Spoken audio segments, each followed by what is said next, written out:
Good morning class. For the Pad104, I have a tutorial. Okay, before I start the tutorial, I want to ask you, are you okay? Are you okay? Are you stressed? Okay, for my tutorial, I just want you to send, just to send your works through the email. Okay, through the email iskan777@uitm.edu.my.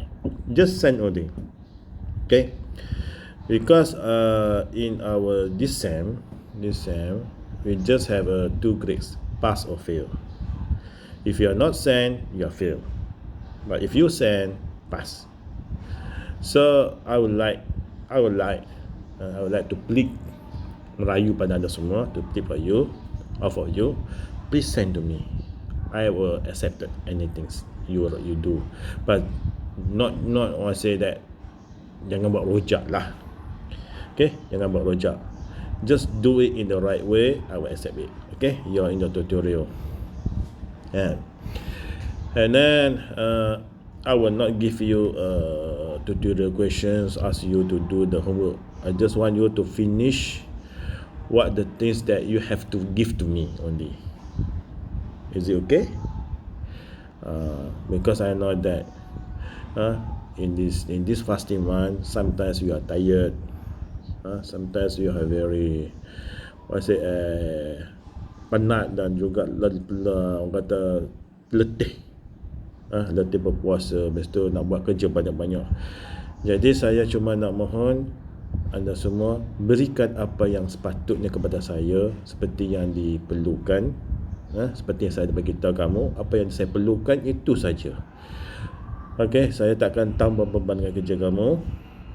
Okay, clear or not? So you give me the journal, individual assignment, the video presentation, anything lah, the things that I already highlight. I am already highlight in our past class. Okay. So in this tutorial, you must know that in this tutorial sometimes we can do the revisions, because in our Pad104 have a test. So it's better for me to do the revisions. Okay, you just hearing my revisions, okay. Okay, today we are going to do a revision on chapter 4, because in the last class tutorial is a chapter 3. Okay, so today tutorial is the several types of public policy, and then we'll describe the types, we'll discuss the merit and demerit, maybe say advantage and disadvantage. Okay, if you have any questions on your tutorial, especially the things you should do and send to me, you can WhatsApp to me. Okay, you can WhatsApp to me. This the thing I want. Okay, we are going to this. Okay, the types of the public policy. Okay, the types of public policy is patronage, regulatory, distributive, and monetary. Patronage maksudnya dia satu polisi naungan. PATRONAGE,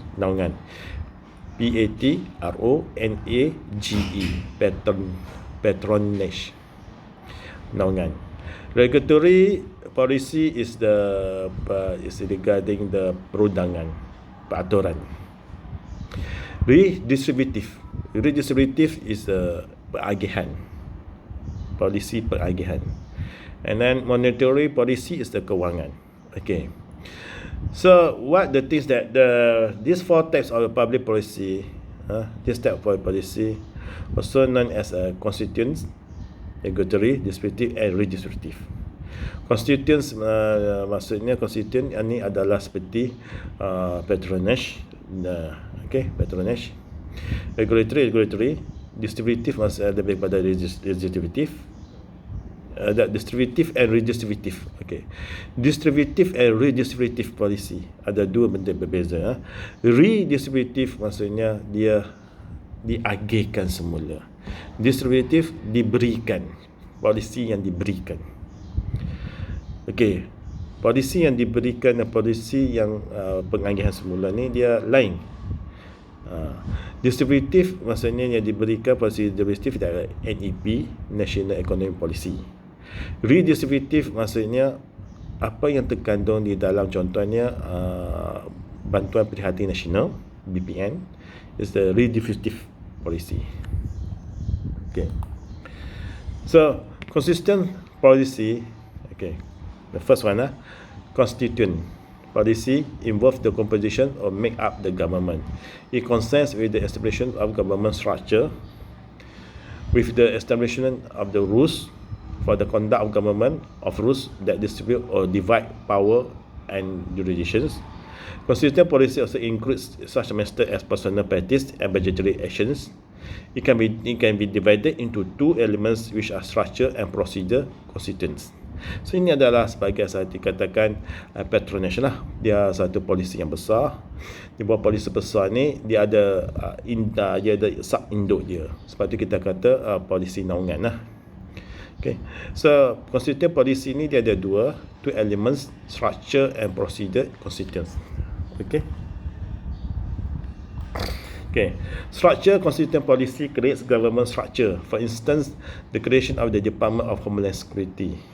Ini maksudnya polisi ini adalah proses structure ni, polisi untuk pembentukan sesebuah jabatan, pembentukan sesebuah unit yang menjalankan polisi tertentu. A procedure constituent policy outline the step in the process. Ini lebih kepada prosedur kerja. Macam courtroom procedure for the government to take people, land, homes, procedure for which the government banks a particular drug. Okay, ataupun kita nama sebagai karena birokrasi ataupun red tape. Okay, karena birokrasi ataupun red tape. Okay, jadi saya bagi tahu, okay, I just give you a structure policy example saya macam Global Infrastructure Anti-Corruption, GIACC. Ini termasuk MACC, apa CCC, semua ada C. Tapi ini lebih kepada establishment lah, pembentukan sesebuah jabatan atau unit. Macam procedure policy pula, dia punya examples, Land Acquisition Act, atas pembelian tanah.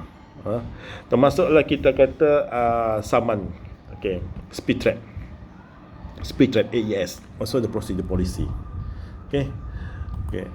So the merits, okay. So kita ada empat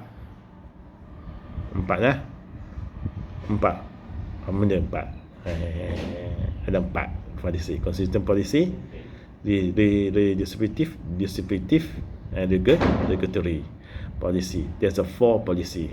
Okay. So merits ini maksudnya protect national interest, advantage dia lah, conflict avoidance, employment opportunities. Macam mana pula employment opportunities? Constituent policy, structure policy, pembentukan sesebuah jabatan baru, pembentukan sesebuah jabatan baru menyebabkan peluang pekerjaan, employment opportunity. Apa yang dimaksudkan conflict avoidance? Okay, conflict avoidance maksudnya kita memperjelaskan sesuatu tugasan unit, macam prosedur. Okay, prosedur polisi lah. So kita akan mengelak daripada konflik. Protect national interest and safety maksudnya kita menjaga keselamatan negara, kepentingan negara. So ini lebih kepada kita punya ni lah, regulatory policy. It provides a guideline for both government and citizens. It provides a guideline for both and government and citizens. Yes, a guideline to follow. Policy kan? Policy to follow. Tapi secara other than that, you must understand there's also ever demerits, disadvantage, costly. Yes, of course. Sebab you must understand, you must have to understand, all the policy is a costing. You want to do a work, must have money. No money, no talk. No money, cannot do anything. And then the second disadvantage is the time consuming. Yes, because you must know that when the policy was formulated, implemented, to get the feedback, and then to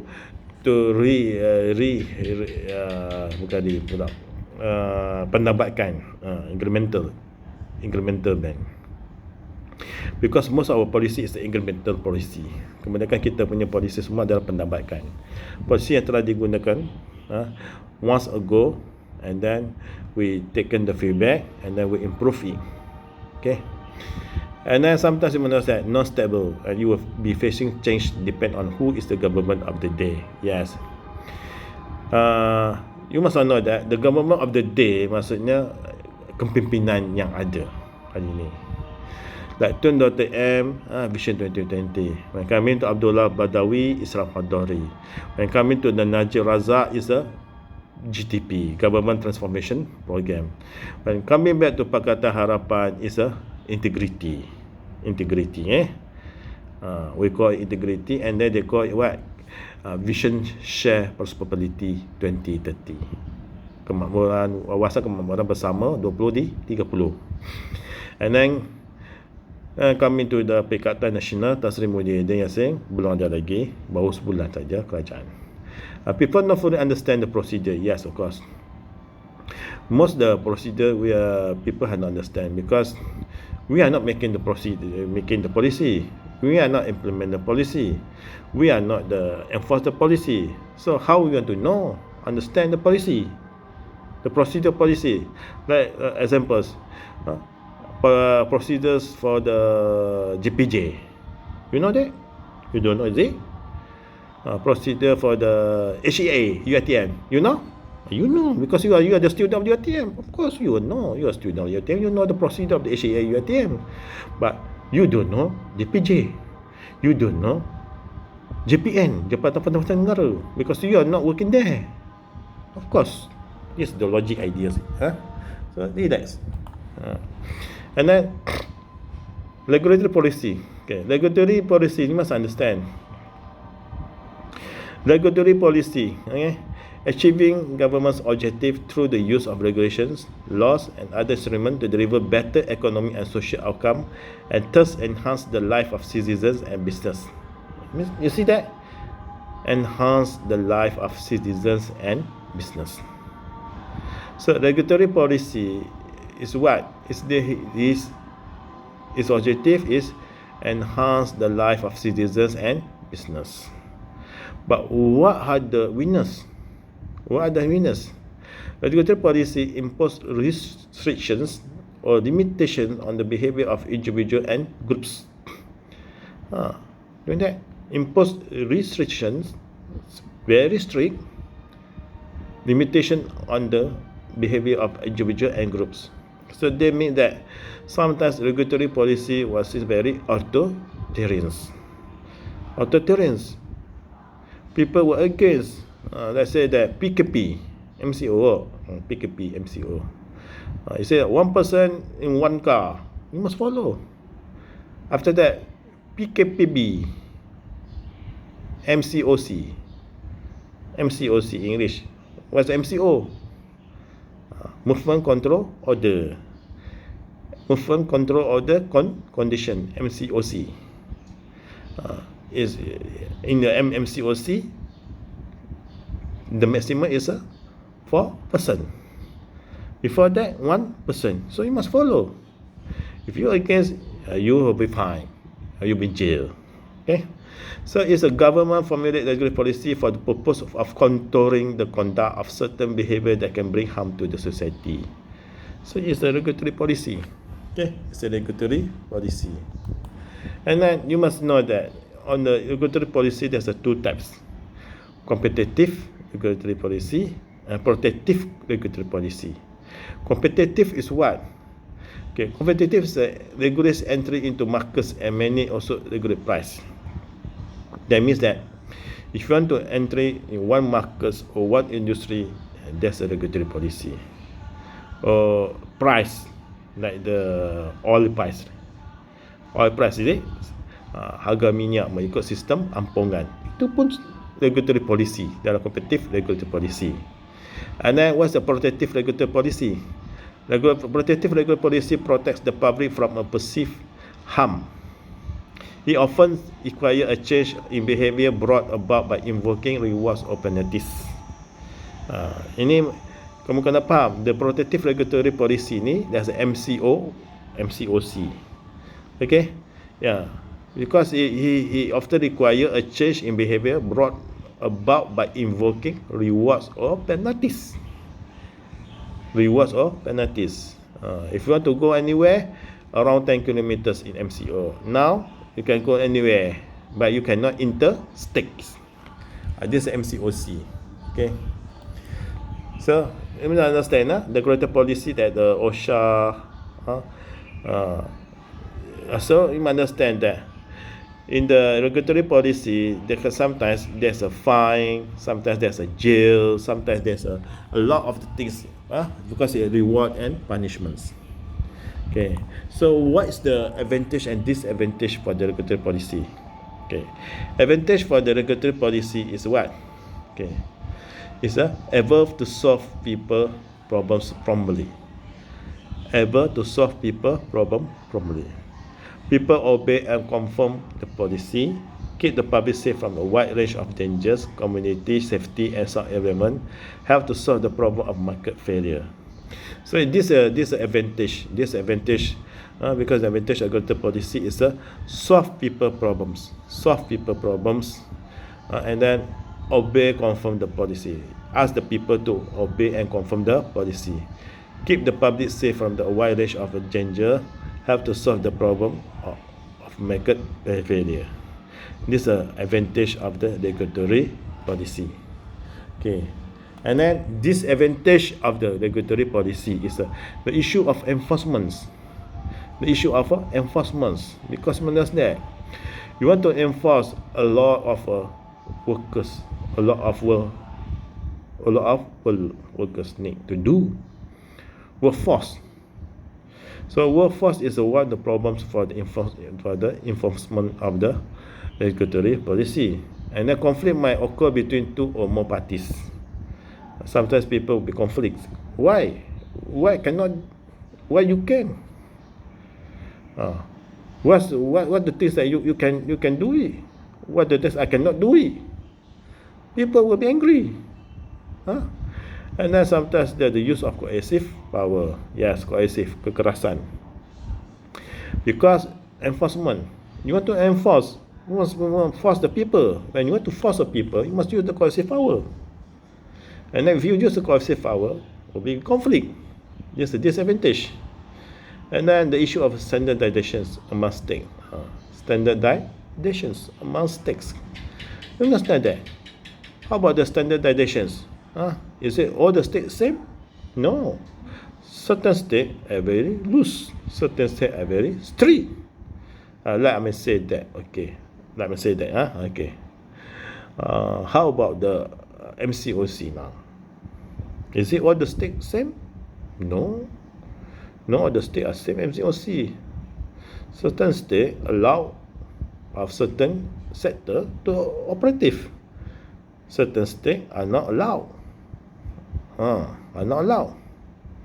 So this is called the issue of standardization among states.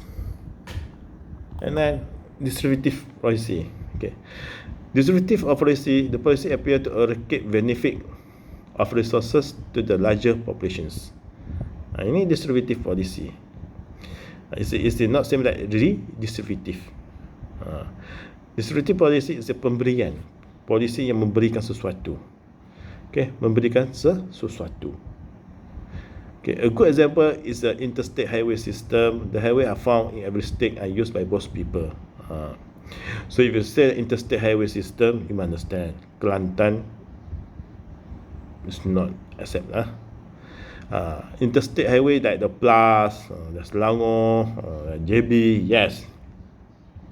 Because Kelantan highway is like Pasir Putih to Jeli. You know, Pasir Putih to Jeli, across the Macang, this is our highway. But you understand that interstate highway system, that means that certain states have a good highway, certain states just have that only highway. Those who not use them still benefit from them indirectly because most goods such as food, clothing, automobile, furniture are distributed by way of the interstate highway. Yes, we just get the benefit because the things that we like the foods, clothing, automobile, furniture are getting from the Port Klang, from Port Klang to Kota Baru, through the highway. This policy do not impose any cost upon any specific group. Rather, the costs are paid by the public treasury, which means taxpayer generally. The restrictive policy usually involving using public funds to assist particular groups, communities or industry. That means that the restrictive policy is using the public fund. Public fund means that from the taxpayer. This restrictive policy. Okay. So, because he used the general tax revenue to provide benefit to individuals, so it's a direct grants to the state and local government for a variety of purpose. That means that public goods, public infrastructure, public amenities, because he used a public fund. Okay. And then examples like let's say that highway, and then public amenities, kemudahan tandas awam, kemudahan infrastruktur awam, macam sekolah, semua lah. Okay, because he used our tax. Okay, so what's the advantage? Advantage like those who do not use still benefit that indirectly. Maksudnya kita tak guna, kita masih mendapat manfaat sebab yang guna tu yang membayar. Contoh macam highway kan. So the lorry transport the goods from the Port Kelang to Kota Baru. So the driver lorry will pay the toll. But we are not paying the toll, but we are get the benefit from the goods that lorry transport from the Port Kelang to Kota Baru. So it's a low level of conflicts, create winners and non-specific process, improve society standard of living. And this is advantage, right? Improve society standard of living. And then what's a disadvantage?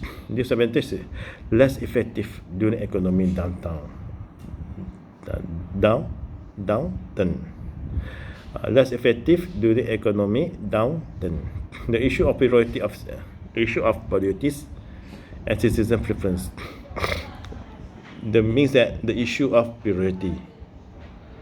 Sometimes the priority, okay, the priority issue certain of the issue of the priority are not benefit to other persons. Let's say that the lorry driver pay the toll. So it's not the preference for the lorry driver because he have to pay the toll. But the goods transport from the Port Kelang to Kota Baru, the goods are benefit to the person who are buying this good in Kota Baru. So the issue of priority and citizens preference. And then wastage of the people money if the project delay, like the highway from the Kota Baru to Krai. The issue of equality of the development throughout the country. The issue of equality of the development throughout the country. The issue of equality. Certain the state is very advanced in infrastructure. Certain states are lag behind in infrastructure. Okay, and then redistributive policy. Okay, redistributive policy is a pengagihan semula. The policy involves the process of redistribution of wealth and resources. So pengagihan semula. So distributive, pemberian. Satu polisi yang memberikan sesuatu. Redistributive, pengagihan semula. Pengagihan semula is what? Pengagihan wealth and resources. Okay, to the citizen by managing economy effectively efficient. Okay, that means that it take the tax from certain group and give them to another group. Like budget, like bantuan prihatin nasional. Bantuan prihatin nasional, it take the tax from certain group and give them to another groups.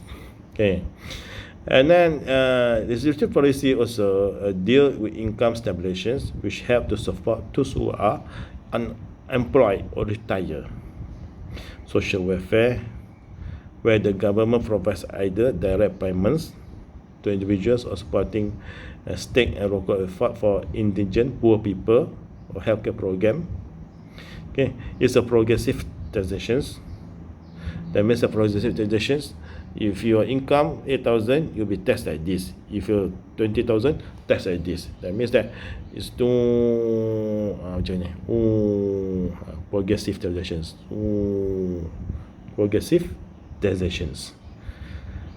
And because of progressive taxation, that means that which the person who earn high income needed to pay more income tax as compared to low income earners.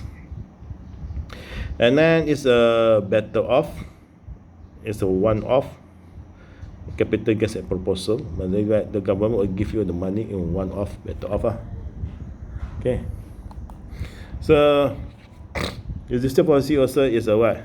Deliberate effort by the government to shift the allocation of their income, property, or rights among broad classes or groups of the populations. That means that we call it what we call is affirmative actions. Affirmative action maksudnya bantuan kepada mereka yang memerlukan, bantuan kepada mereka yang memerlukan, mengambil semula kekayaan. Okay, so what's the advantage? Okay, advantage like create greater society stability, reduce the burden of society, in line with the ability to pay principle, maximize the efficiency of economy. This is the advantage of the redistributive policy. That means that greater society stability. Why? Because there's a poor and rich. So they want to cross the gap between poor and rich. So using the redistributive policy. Reduce the burden of society. Burden of society, that means that the poor, if the poor a lot, there's a lot of problem. So what can do? Redistributive policy is a social well-being, social welfare. So through the social welfare policy is the redistributive policy will reduce the burden of society, given the assist to the poor people. In line to ability to pay principle. Ability to pay principle, that means that the progressive tax just now. The more high income will pay the tax more compared to the low income. Maximize the efficiency economy. Why we call that maximize the efficiency economy? So because certain economy was given to the certain groups, but another group cannot get it. So through the redistributive policy, so all the groups can get it. Okay, all the groups can get it. And then disadvantage. What's the disadvantage of the redistributive policy? Difficult to enact because they involve the reallocation of resources to empower the yield the resources we need. It means that you understand. Katakanlah kita nak mengagihkan semula, kadang-kadang sukar kerana mengikut kehendak kepimpinan. Ada setengah kepimpinan yang setuju untuk mengagihkan kekayaan, ada setengah kepimpinan tidak setuju. We call it this very difficult to redistribute. And then you must also understand deterrent to wealth people working or investment in new opportunity. Why is a deterrent to wealth people? Because orang kerja keras, orang berniaga, dia untung banyak. Jadi dia kena bayar banyak cukai. Apa akibatnya? Akibatnya dia kata, kalau aku kerja banyak dengan banding orang tak kerja banyak, orang kerja tak banyak dapat duit juga. Aku kerja banyak pun dapat duit ni sikit, duit ni juga. Maksudnya tidak adil lah. Seorang yang kerja keras buat bisnes dapat 1 juta. Okay. Banding dengan seorang yang tidak kerja keras tapi dia dapat juga bantuan kehidupan 1,000. Walaupun dia dapat 1,000, dua-dua tu sama juga. Seorang kerja keras, orang yang tak kerja keras. Tapi orang tak kerja keras tu dengan relax, senang dapat 1,000. Tapi orang kerja keras tu dapat 1 juta. Bagi kita itu adil lah. Tapi bagi orang yang tadi, yang kerja keras sampai dia kata dia nak kaya, dia kata tak adil lah. Okay. And then the issue of redistribution the wealth resources to the needy. Ini pun orang mempersoalkan siapa yang perlu dapat. Adakah orang tertentu, adakah siapa yang perlu dapat. Maksudnya bantuan itu kadang-kadang diberikan kepada orang yang tak patut. Itu mereka persoalkan, demerit, disadvantage. And then create culture of dependency. Memanglah, because if the government give the money, so people will depend on the government. When the government doesn't give the money, so they are not support the government. So this we call dependency. Okay, dependency. So examples macamnya BRIM, Bantuan Rakyat Satu Malaysia, sekarang BSS kan, Bantuan Sara Hidup, Bantuan Prihatin Nasional. So kita boleh lihat juga, we can do on this National Social Welfare Policy, that say aid for the older person, orang tua-tua, warga emas, bantuan. Okay, National Social Welfare Policy, just examples like BSH, BRIM semualah. Okay. So additional types of public policy. Additional type of policy like foreign and defense policy, monetary policy, and so on. Okay. Foreign and defense policy. Okay, foreign and defense policy you must understand. Okay, foreign and defense policy is what? It's securing the country borders, responding to international threat against the nation and its people, promoting the country national interests, advancing its economic position, and pursuing relations with other nations, building trust, enhancing cooperation, forging alliance, and building coalitions. These are our foreign and defense policy. Okay, and you must know that the primary objective of the national defense policy is to protect and defend national interests. Kepentingan negara, bukan sahaja keselamatan tetapi kepentingan negara, which form the foundation of Malaysia's sovereignty, territorial integrity, and economic prosperity. So national defense policy illustrates this through the adoption of the defense strategy based on bilateral and multilateral defense diplomacy. So dalam approach defense policy ini kita menggunakan diplomasi, multilateral and bilateral diplomasi. Okay, and so on. Monetary policy. Okay, monetary policy is formulated by government to control the supply of money, and controlling interest rate. Monetary policy is useful to curb the problem of inflation and recessions. So monetary policy ni cuma dua, inflation, recessions. Ya, it's control lah. Okay, kita akan pergi kepada seterusnya, patronage policy. Okay, tadi saya dah cerita patronage policy kan. Dia adalah polisi yang mana satu? Regulatory? No. Distributive?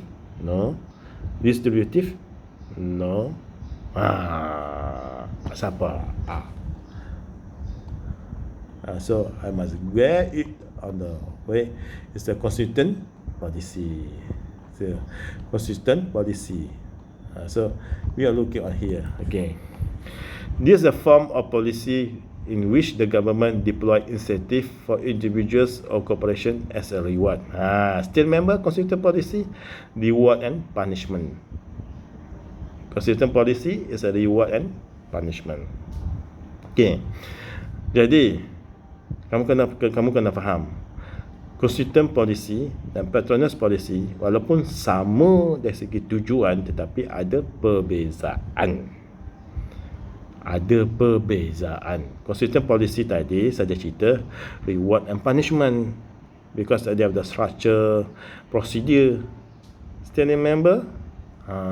So patronage policy is an incentive for individual or corporation as a reward.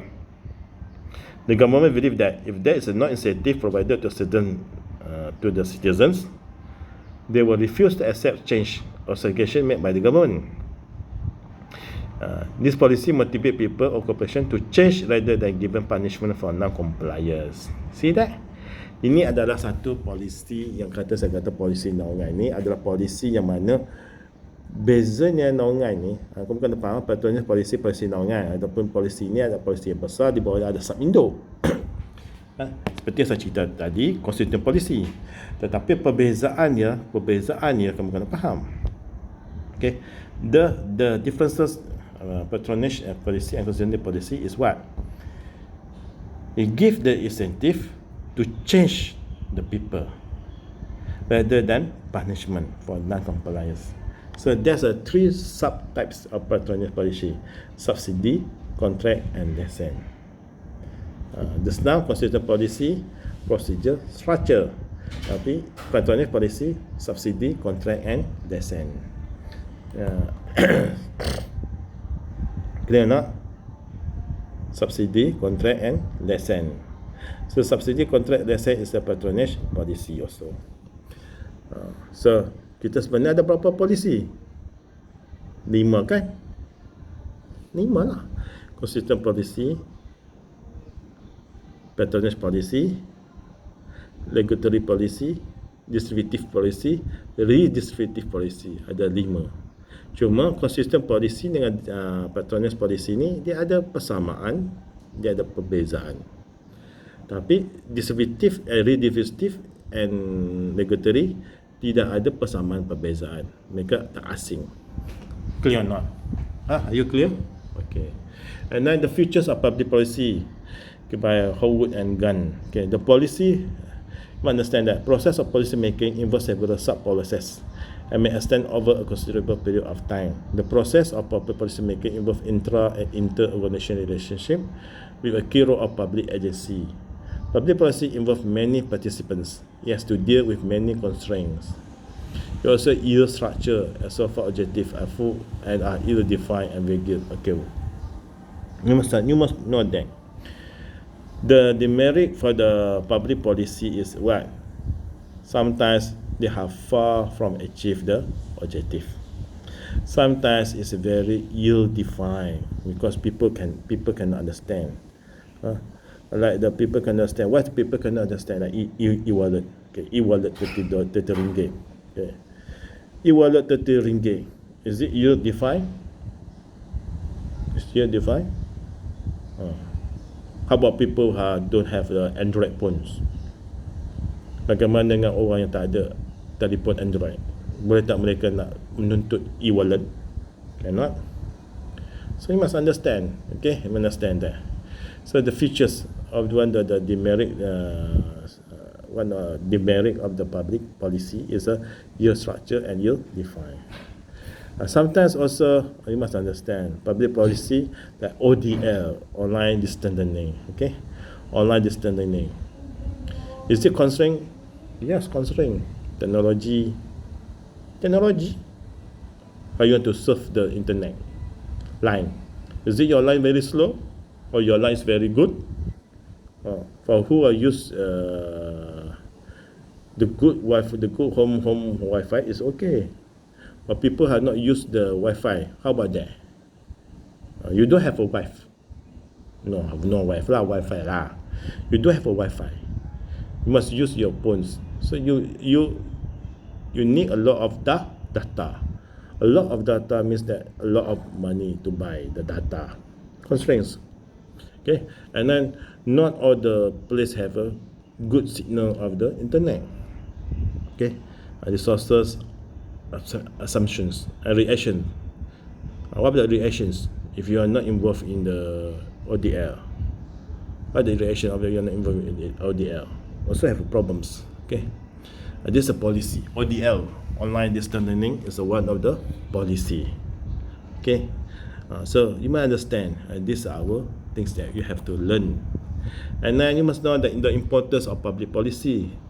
Is it public policy is very important? Yes, because it influences the life of the citizens, either direct and indirectly. Now you must understand the causes and the consequences of policy decisions to improve your knowledge. Now you must understand also, improve the understanding of the linkage among the socio-economic force. Understanding of the linkage among the socio-economic force, political process, and public policy. And the public social activity and area of study continue to hold relevance as long as one finds the process of governance. It's one of the governance, process of governance. Okay. Assalamualaikum. Thank you.